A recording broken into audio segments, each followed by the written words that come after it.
Oduu gammachiisaa namatti tolu artistii Oromoo beekamoo kan ta'an artistii Galaanaa Gaaromsaa fi artistii Ittiiqaa Tafarii waliin ta'uun sirba haaraa baasuuf akka jedhan oduun nu qaqqabee jira. Egaa waa'ee sirba kanaa odeeffannoo guutuu isaa kan isinitti himnu ni ta'a.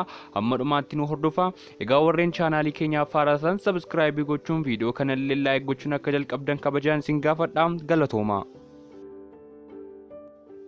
Artistoota Oromoo kan ta'an artist Ittiiqaa Tafarii fi artist Galaanaa Gaaromsaan waliin ta'uun sirba haarawaa ka iloli kan jedhu qabatanii as ba'uuf akka jedhan dubbatanii jiru. Egaa sirbi isaanii kun torbee tokko booddee akka gadhiifamu peejii feesbuukii isaan irratti maxxansanii jiru. Egaa sirbi isaanii kana maaliif akka baasuuf jedhanillee yaada isaanii dubbatanii jiru. Egaa isaanis akkas jechuun dubbatu. Sirbi keenya ka iloli kan jedhu uummata Oromoof kan baasne yoo ta'u, uummanni Oromoo rakkinaa fi gidiraa irra jiru ilaaluun nutti ulfaannaan sirba kana dhamaatii fi dadhabbii guddaa booda sirba kana hojjennee fixuuf dhuma irra akka jirru. Egaa uummanni Oromoo dammaqee akka diina isaa loluu fi tokkummaa uummata Oromoo akka cimsuuf sirba kana hojjenne jechuun dubbatanii jiru. Sirba kana akka yuutuubii Galaanaa Gaaromsaa irratti gallakkisanii fi uummanni Oromoo hundi akka nu daawwatu barbaanne jechuun dubbatanii jiru.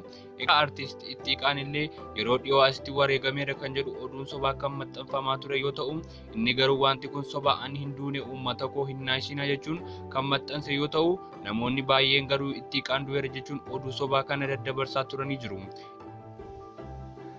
Egaa kun soba akka ta'e innis dubbatee jira. Egaa artist Ittiiqaa Tafariin artistii qaalii Oromoo kan ture yoo ta'u, yeroo garagaraatti sirboota namatti tolanii fi sirba qabsoo haaraa sirbuun ni beekama. Egaa sirbi isaa Saaqi Saanqaa Galma Dhugaa kan jedhu ilaalcha guddaa yuutuubii fi jaallatama guddaa Oromoo biratti kan itti argate yoo ta'u, egaa innis yeroo ammaa sirba irraa kan fagaate yoo ta'u, amma ammoo artistii beekamaa Galaanaa waliin sirba bareedaa akka hojjetanii dubbatee jira. Egaa Galaanaa Gaaromsaan illee uummata Oromoof qaalii kan ta'e yoo ta'u, saba isaaf afaan ta'uun karaa muuziqaa isaa sirboota qabsoo baasuun kan beekamuu fi gargaarsa garagaraa uummata Oromoo buqqaaniif illee gargaarsa gochuun isaa ni beekama. Egaa artisti Galaanaa Gaaromsaan sirba isaa wal agarra kan jedhu kardii cabse yoo ta'u, ilaalcha guddaas argatee jira. Egaa yeroo ammaas artistiin kun sirba haarawaa kanaan akka dhufu dubbatee jira.